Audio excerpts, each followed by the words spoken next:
Tá. Sabe que essas suas inquietações, elas são bem parecidas com as minhas, inclusive. Eu sou um crente muito inquieto, assim. Um crente, um evangélico muito inquieto, assim. Muitas coisas me tiram, sei lá, muitas dúvidas. Se eu falar assim, Deus, o que vem na tua cabeça? Então, ali que tá. Deus pra mim é um negócio... Se eu tivesse que tentar resumir Deus sem colocar ele numa figura, Jesus. Eu consigo enxergar Deus de duas formas. Na figura de Jesus, pra mim, isso que o Manga falou é perfeito, porque é um ponto de conexão. De repente você tá adorando algo que é intangível, é inexplicável.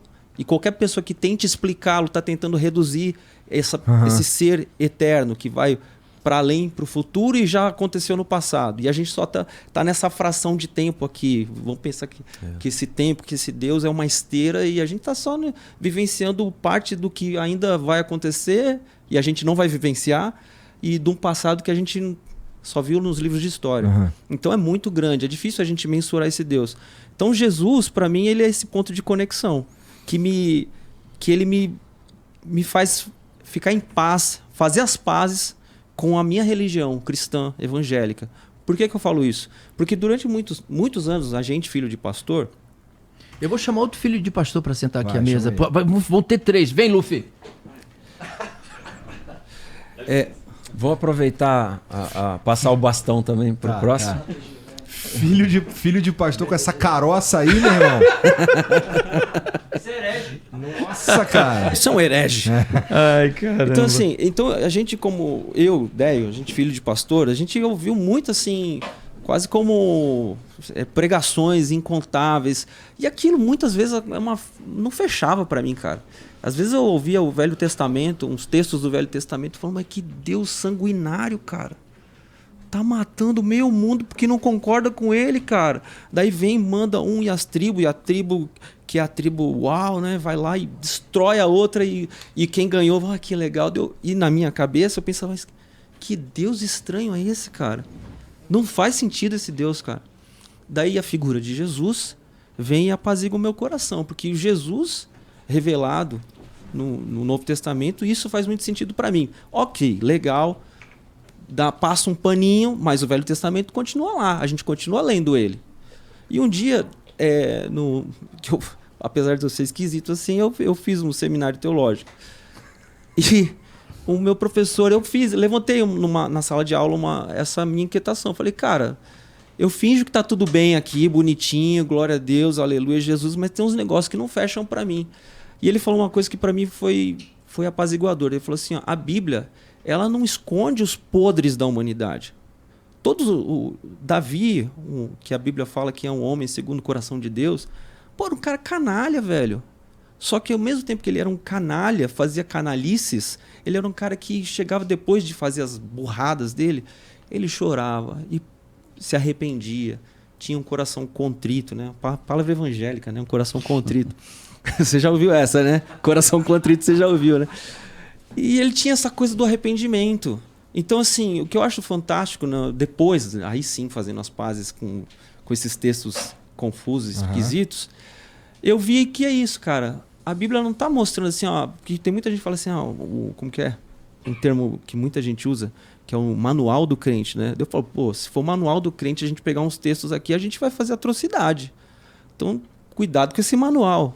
Né? Com o que você entende por manual. Vamos contextualizar o texto, vamos entender que esse texto ele foi escrito para uma tribo específica há 2000 anos atrás, num lugar geograficamente diferente do nosso e por aí vai. Mas o que ele faz? Então quer dizer que a gente pode pegar esse texto e jogar fora? Não, a gente pode pegar esse texto e olhar para ele e falar, cara, esses caras são tão sujos e vagabundos quanto a gente. E vem Jesus e fala assim, ó, relaxa. Anda comigo que tá tudo em casa. Isso para mim foi uma coisa assim apaziguadora, sabe? Meu coração deu ufa, legal. Meu pai não estava errado. Tipo isso. Pastor Duca Tambasco, hein? O que é? Pastor Duca Tambasco. Eu não sou pastor não, cara. Eu só sou um baixista só. Entendi. Mas, pô, esse visu aí, os caras não ficam bolados contigo não, cara? Não, esse aqui eu acho maneiro. Não, é um tiozão, indo pra 51 anos, se achando o garotão da batera. Ah, tá certo, pô. Metendo um moicano. A gente fala que a gente Só faz... falta andar de triciclo. A gente faz Pois cosplay é. de jovem. Hã? A gente faz cosplay de jovem. Cara, pois é, olhando pra você... Porra, cara, esse cabelinho grisalho aí, meu irmão... Ó, pelo menos parei de pintar, né? Pelo menos eu parei de pintar, né? Ó, vou trocar o Agora tá bastão com o grisalho jovem. de vez. Tá bom. O que eu quero dizer é que assim, cara, eu lembro de vocês, assim... Que nem eu tava falando com o Rafa outro dia, o Rafael Bittencourt, que, pô, eu lembro de assistir o clipe de Time... E ele era novão, com a roupa branca, tocando lá a guitarra dele, pá. E agora tá um tiozinho, cara. Esse faz tempo, hein? Nossa, cara.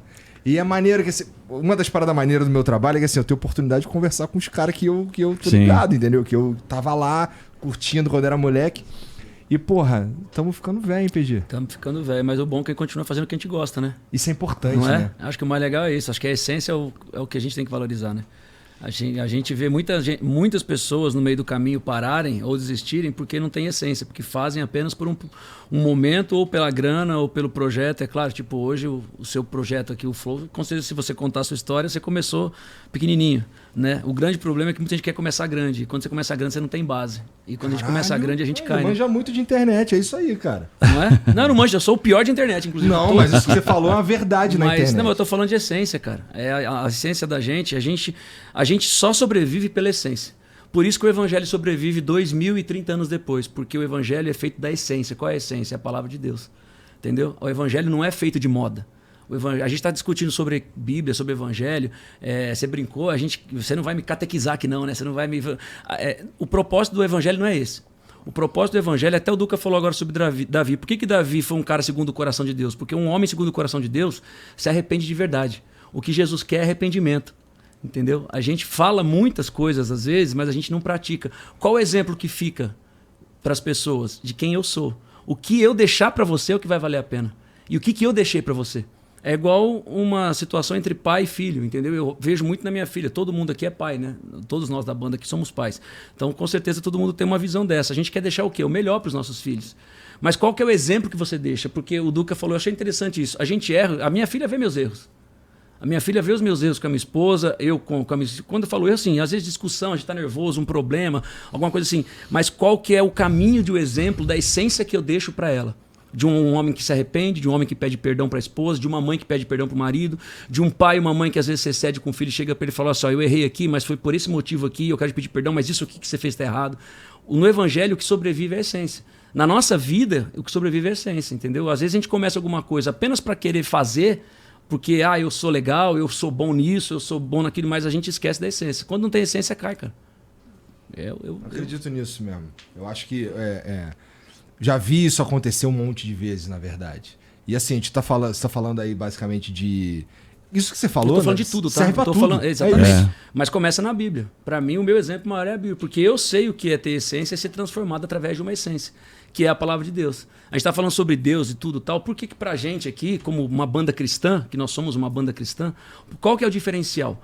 O papo nosso é o seguinte. Deus fala com o homem e depois o homem fala com Deus através de Jesus. Entendeu? Nós temos o nosso mediador, nós temos o nosso intercessor, nós temos aquele que veio por nós. Por isso que o lance de falar sobre Deus é muito existem vários deuses. A gente sabe disso, como você falou, existem várias religiões, várias percepções de Deus. Mas por que nós cremos como nós cremos? Porque nós cremos que Deus enviou o seu único filho, como você falou lá em João 3,16, e depois continua. Para aquele que nele crê não ser condenado, pois quem não crê já está condenado. Entende? Existe também uma perspectiva de você olhar e saber o seguinte, ele é a essência de Deus enviada ao mundo.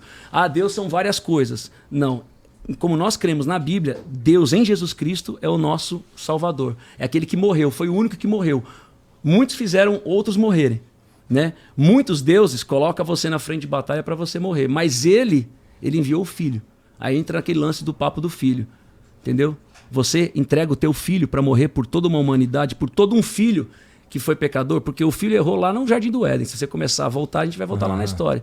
E mesmo lá, a história estava sendo escrita para mandar o filho, o único filho de uma única raça, o unigênito, tem muito a ver com aquilo que é um filho único, para que viesse ao mundo e morresse por filhos que não mereciam. Porque merecer a gente não merece.